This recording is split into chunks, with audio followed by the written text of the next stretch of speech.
Oublier le vrai lieu d'accueil et d'échange pour sortir de son isolement. Oublier l'accès direct au rayonnage sur lesquels sont entreposés les produits. L'épicerie sociale aidée est ouverte, mais s'est adaptée à ce deuxième confinement. Les paniers destinés aux bénéficiaires sont préparés en amont de leur venue sur une liste de produits disponibles qu'ils ont eux-mêmes choisis une semaine auparavant. Ouverte désormais un seul jour par semaine, l'épicerie compose avec les produits disponibles et ses stocks, car ses ramasses sont suspendus. Chaque semaine, 53 familles bénéficient de ces services d'aide alimentaire.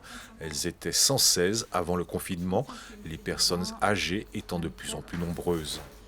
Le nombre de retraités que nous servons ici a pratiquement explosé en 2 ans. De 10%, il est passé à plus de 50% à l'heure actuelle. Et c'est des personnes dont la situation n'évoluera pas. Donc, on ne peut que poursuivre la distribution alimentaire envers ces personnes. Jusqu'à présent, le confinement n'a pas aggravé cette situation. Mais par contre, je suis très inquiet par rapport à l'avenir.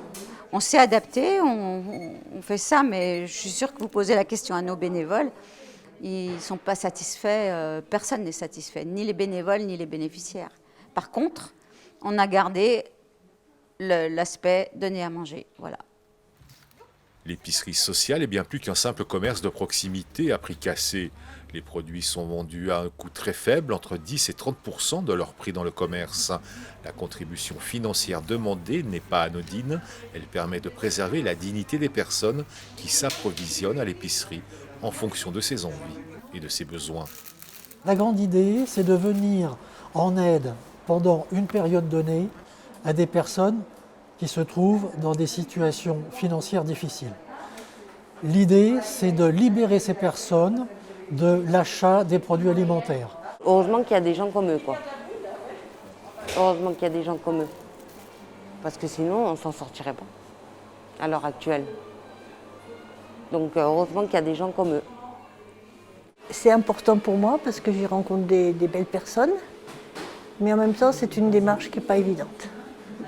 Tendre la main, c'est pas toujours évident. Même si on a quelque chose à payer, c'est pas toujours évident. Vous savez, les gens, ils font un petit peu l'impasse maintenant. Ils s'occupent de leurs petits oignons. Et puis voilà. Moi, je trouve que c'est formidable, des endroits comme ici.